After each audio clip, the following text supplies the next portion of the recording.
Karachi police office में मौजूद हूँ। एनएडी यूनिवर्सिटी के तालिब इल्म बिलाल के कत्ल में मुलविस मुल्ज़म जो है वो गिरफ़्तार हो चुका है। इस वक्त हमारे साथ एसएसपी ईस्ट अब्दुर्रहीम शराजी मौजूद हैं। मज़ीद उनसे जानते हैं। शराजी साहब, ये बताइएगा कि जो मुल्ज़म गिरफ़्तार हुआ है इसका नाम क्या है और ये कहाँ का रिहायशी था, और जो फ़रार होने वाला मुल्ज़म है उसके हवाले से क्या अपडेट है? जी बिस्मिल्लाहिर्रहमानिर्रहीम। ये बड़ा अंदोनाक वाक़या था जो कल हुआ।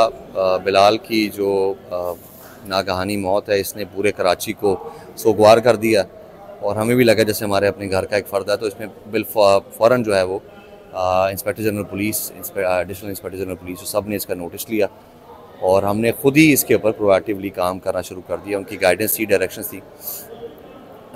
तो इसके ऊपर हमारे पास, जिस तरह मैंने आपको पहले बताया था कि हमारे पास कुछ टेक्निकल इंफॉर्मेशन थी, कुछ हमारे पास अपनी ह्यूमन लीड्स थी, उसके ऊपर हमने काम करना शुरू किया।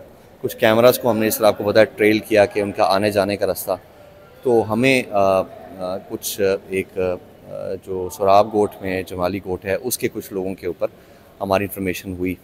हमने कुछ सस्पेक्ट्स को पिकअप किया, तकरीबन 10 के करीब हमने सस्पेक्ट्स पिकअप किए। तो उससे हमारी इंफॉर्मेशन मज़ीद क्रिस्टलाइज हो गई, जिन्होंने बताया कि इस तरह के कोई मशकूक लोग वारदात करके आए हैं जिनके पास कोई माल मसरूका भी है।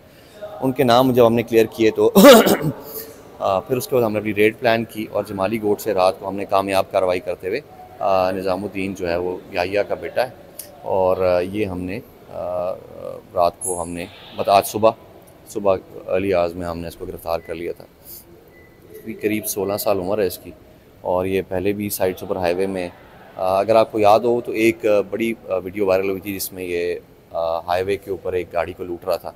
उसकी जो हमने उसकी इन्वेस्टिगेशन करते हुए इसको किया था, तो उसका पुलिस के साथ एक आमना सामना हुआ था जिसमें ये ज़ख्मी हालत में गिरफ़्तार हुआ था 8 अक्टूबर को और उसके बाद ये 10 दिन के बाद ये बेल से आ गया था।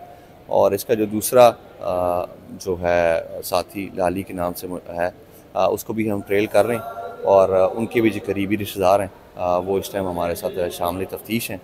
और हमने जो असला इस्तेमाल हुआ था इस वारदात में वो भी हमने कब्ज़े में ले लिया, और बहुत सारी हमारी जो सर्कमस्टेंशियल एविडेंस है, तो लोगों से चीज़ें उन्होंने छीनी थी, उनके कोई डॉक्यूमेंट्स है, वो चीज़ें हम अपने कब्ज़े में ले चुके हैं। जो दीगर फुटपाथ पे लड़के बैठे हुए थे, एक बिलाल तो होटल के करीब था, फुटपाथ से भी लूटमार की गई। जो मोबाइल फ़ोन, वो क्या उन लड़कों के मोबाइल फ़ोन बरामद हुए हैं?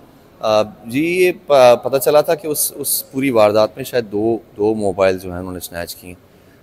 ये दोनों जो चोर थे, फिर उन्होंने जब जाके तकसीम की अपनी, तो उसके अंदर कुछ सामान जो निज़ाम के हिस्से में आया था, तो हमारे पास एक मोबाइल फ़ोन भी आ गया, और कुछ उनके जो कुछ कैश और कुछ जो उनके दूसरे डॉक्यूमेंट्स थे जो उनके वॉलेट से लिए गए थे, वो हमने रिकवर कर लिए। अच्छा शहर साहब, ये बताइएगा, ये जो मुल्ज़म निज़ाम गिरफ़्तार हुआ, ये जिसको बिलाल ने पकड़ा वो था या जिसने आके फायरिंग की वो था? जी, ये वो, अगर आप इसकी वीडियो फुटेज देखें तो ये वो लड़का है जो कि पहले मोटरसाइकिल से उतरता है और उसके बाद ये शमरोज़ होटल के पास जाके वहाँ पर लोगों को लूटता है, और फिर उनमें से एक साथी के कान से मोबाइल उतारता है, और उसके बाद फिर इसका बिलाल के साथ झगड़ा शुरू होता है, और फिर बिलाल इसको झगड़ा करते हुए रोड पे गिर जाता है, और फिर वहाँ से उनका दूसरा साथी जो मैंने आपको नाम बताया लाली, वो आके वो फायर करता है। दोनों मसला थे और फायर दोनों की तरफ से हुआ है। अब ये तयन करना कि फ़ायर इसका लगा है या उनका लगा है, ये अभी कबल वक्त होगा। ये पोस्टमार्टम से और फिर हमारी मुकम्मल जब इन्वेस्टिगेशन कंप्लीट होगी उस हिसाब से। बहुत शुक्रिया। ये थे एसएसपी ईस्ट। इनका कहना है कि जो फ़रार होने वाला मुल्ज़म है लाली, उसकी तलाश की जा रही है, जबकि जिस बिलाल ने जिस मुल्ज़म को पकड़ा था, ये निज़ाम वही मुल्ज़म है जिसे गिरफ़्तार कर लिया गया है। CCTV फुटेज में भी वाज़ह है मुल्ज़म की हरकत व सकनात। असला बरामद कर लिया। मज़ीद इस केस पर तफ्तीश हो रही है। जी।